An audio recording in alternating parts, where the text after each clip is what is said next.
സംഭവം നമ്മുടെ ആനന്ദ് ഇപ്പോൾ ഒരു ഡയറി മിൽക്ക് കൊണ്ടുവന്നു. അപ്പോൾ എൻ്റെ പൊട്ട ബുദ്ധിയിൽ തോന്നിയൊരു ഐഡിയ, ഇൻസ്റ്റയിലും വാട്സപ്പിലും യൂട്യൂബിലൊക്കെ കണ്ടുപരിചയമുള്ള ചോക്ലേറ്റ് ഫില്ലിംഗ് ബ്രെഡ് റോസ്റ്റ്. നേരെ അടുക്കളയിൽ ചെന്ന് ഫ്രിഡ്ജ് തുറന്നപ്പോൾ കണ്ട് ഇടപ്പള്ളിക്കാരുടെ സ്വകാര്യ അഹങ്കാരമായ മോഡേൺ ബ്രെഡ്. അതെടുത്ത് പെപ്പയുടെ നേരെ ഒരു ഏറം കൊടുത്തു. ബ്രെഡും ഡയറി മിൽക്കും കണ്ടപ്പോൾ പെപ്പയുടെ അവസ്ഥ, മുട്ടനാടിയിട്ട് പച്ചച്ചാള തിന്നാൻ കിട്ടിയ പാവം.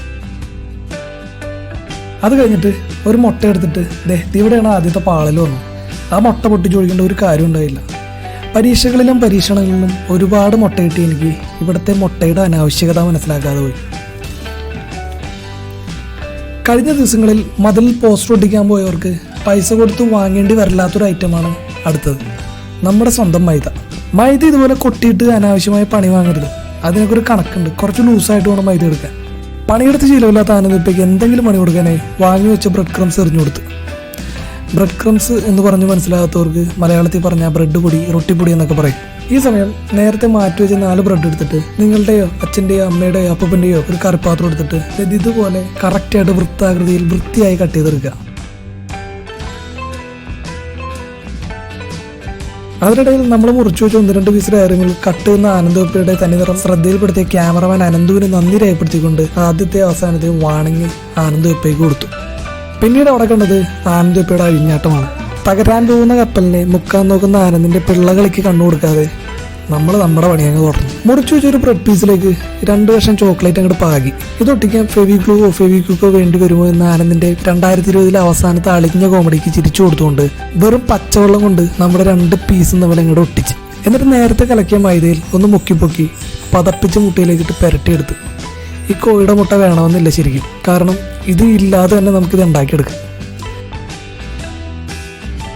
അത് കഴിഞ്ഞ് റൊട്ടിപ്പൊടിയിൽ മുക്കി മാറ്റി വെച്ചിട്ട് അടുത്ത പീസും സെയിം ആ സബുവായി ഒട്ടിച്ചെടുക്കുക. ഇതൊന്നും അറിയാതെ ഫോണിലൂടെ ഗെയിമും കളിച്ച് ഒരു പണിയും ചെയ്യാതിരുന്ന ആനന്ദിന് ഒരു ടാറ്റം പറഞ്ഞ് അടുക്കളയിൽ ചെന്ന് ഗ്യാസ് ഓണാക്കി ചീനച്ചിട്ട് അങ്ങോട്ട് വെച്ചിട്ട് നമ്മുടെ സ്വന്തം ഗോൾഡ് വിന്നർ ഒഴിച്ച് ചൂടാവാൻ വെക്കുക.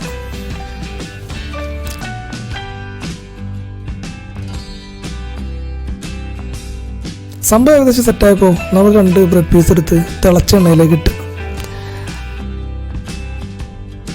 തെക്കൻ കേരളത്തിൽ മാത്രം വീശുന്ന പ്രത്യേകം പാതിരാക്കാറ്റിൻ്റെ മണമൊന്നും എനിക്ക് തോന്നിയില്ല. പക്ഷെ എവിടെയൊക്കെയോ ഒരു കട്ട്ലേറ്റ് പൊരിക്കണ മണം വന്നു. ഒരു 15 മിനിറ്റോളം ചട്ടിയിൽ വറുത്ത് പൊരിച്ചെടുത്ത്.